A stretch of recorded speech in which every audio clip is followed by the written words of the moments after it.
Hello, friends, and welcome to Bible study. We're actually going to do this in 3 parts because I got interrupted, and we were part 3 through Matthew. But was verses 1 through 75, and I do believe we left off. I got a phone call that I couldn't avoid, really. Can't, and like it was an absolute necessity, so I had to stop recording the video. We left off at verse 35. So you're going to need to look for the first one. And then in this video, we're going to do verses 36 through 75. In the NIV, I know people don't like the NIV so much. We're going to do all the versions that I can find. I just chose this one first. Let's not get excitable. The idea is to be like, hey, that said something different in the last one we read. And that's like the intention. So calm down. I'm not looking to say it's the perfection. I'm looking to see what they changed and why. But I'm also going to read every single word.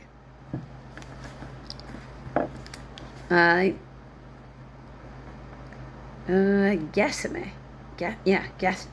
Gethsemane? I don't even know if I'm pronouncing it. Gethsemane. Gethsemane. That's how I'd say that. Then Jesus went with his disciples to a place called Gethsemane and said to them, "Sit here while I go over there and pray." He took Peter and the 2 sons of Zebedee with him. So that'd be James and John. And he began to be sorrowful and troubled. Then he said to them, "My soul is overwhelmed with sorrow to the point of death. Stay here and keep watch with me." You have to imagine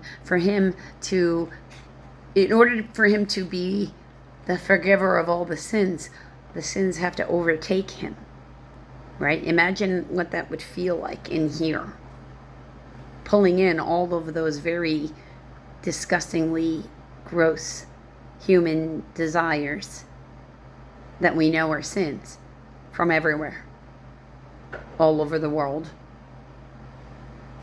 Past, present, and future. It's a lot, right? Of course your soul is overwhelmed, Jesus. How could it not be? Going a little further, he fell with his face to the ground and prayed, "My Father, if it is possible, may this cup be taken from me." I imagine it's quite painful. Imagine, to me, it's like a spirit version of someone physically transforming into a werewolf. I mean, it looks painful in every single way they do it. It never looks nice, right? And yet not as I will, but as you will, right? Then he returned to his disciples and found them sleeping. "Could you men not keep watch with me for 1 hour? Imagine that level of emotions going through him as that sort of, is coming on. He asked Peter, "Watch and pray so you will not fall into temptation. The spirit is willing, but the body is weak." He went away a second time and prayed, "My Father, if it is possible for this cup to be taken away, unless I drink it, may your will be done." When he came back, he again found them sleeping because their eyes were heavy. So he left them and went away once more and prayed a 3rd time, saying the same thing. Then he returned to his disciples and said to them, "Are you still sleeping and resting? Look, the hour is near, and the Son of Man is betrayed into the hands of sinners. Rise, let us go. Here comes my betrayer." So what he foretold is happening. And I've got to imagine the emotions. I mean, I don't know how I would feel. But man, it would be strong. Jesus arrested. While he was still speaking, Judas, one of the 12, arrived. With him, a large crowd, armed with swords and clubs, sent from the chief priests and the elders of the people. Now the betrayer had arranged a signal with them. "The one I kiss is the man. Arrest him." Going at once to Jesus, Judas says, "Greetings, Rabbi," and kissed him. Jesus replied, "Friend, do what you came for. Or, friend, why have you come?" Then the men stepped forward, seized Jesus, and arrested him. With that, one of Jesus' companions reached for his sword, drew it out, and struck the servant of the high priest, cutting off his ear. "Put your sword back in its place," Jesus said to him. "For all who draw the sword will die by the sword. No violence permitted if you're worshiping Jesus." Do you think I cannot call on my Father, and he will at once put at my disposal more than 12 legions of angels? You think I need you to physically rise up and protect me like that? That's basically his attitude. But how then would the scriptures be fulfilled that say it must happen this way? At that time, Jesus said to the crowd, "Am I leading a rebellion that you have come out with swords and clubs to capture me?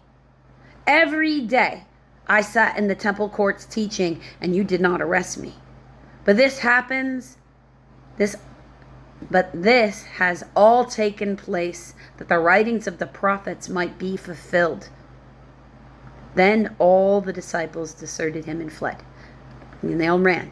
If they died with him, we wouldn't have Christianity where it is right now. It wouldn't exist. So keep that in mind before we get too judgy.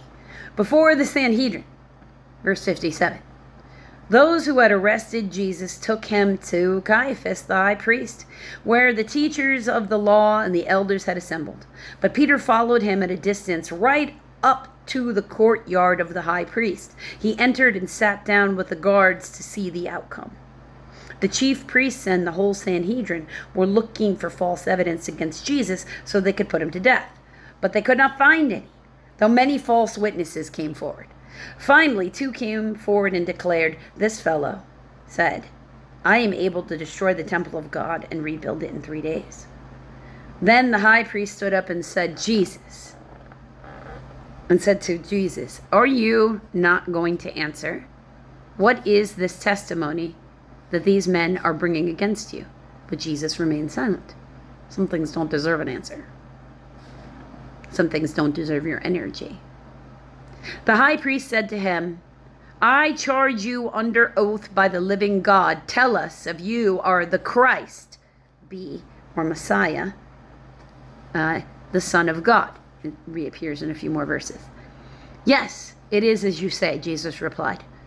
"But I say to all of you, in the future, you will see the Son of Man sitting at the right hand of the Mighty One and coming on a cloud and on the clouds of heaven." Then the high priest tore his clothes and said, "He has spoken blasphemy. Why do we need any more witnesses? Look now, you have heard the blasphemy. What do you think?"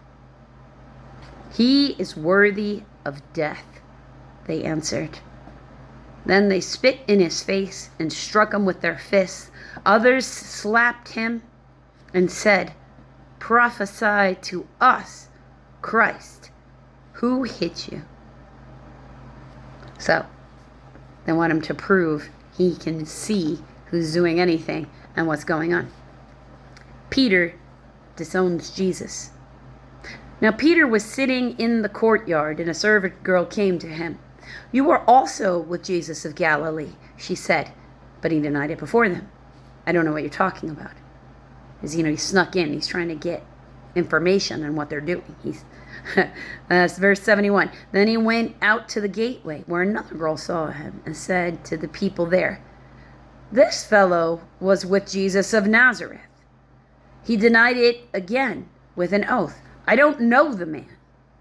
This is important because he would have been put to death right then if he had said so. After a little while, those standing there went up to Peter and said, "Surely you are one of them, For your accent gives you away. Like, you're not from here. We can tell you're from the south. Then he began to call down curses on himself, and he swore to them, I don't know the man. Immediately a rooster crowed. Then Peter remembered the word Jesus had spoken to him. Before the rooster crows, you will disown me 3 times. And he went outside and wept bitterly. And I can't think of any other way to end that. Because, of course the prophet of the Lord is always going to be correct. That's one of the defining traits of the prophet of the Lord. And he's more than just the prophet of the Lord. He's the Messiah. So we would have every ability of every prophet, and then some. Because we don't get to put limitations on Jesus.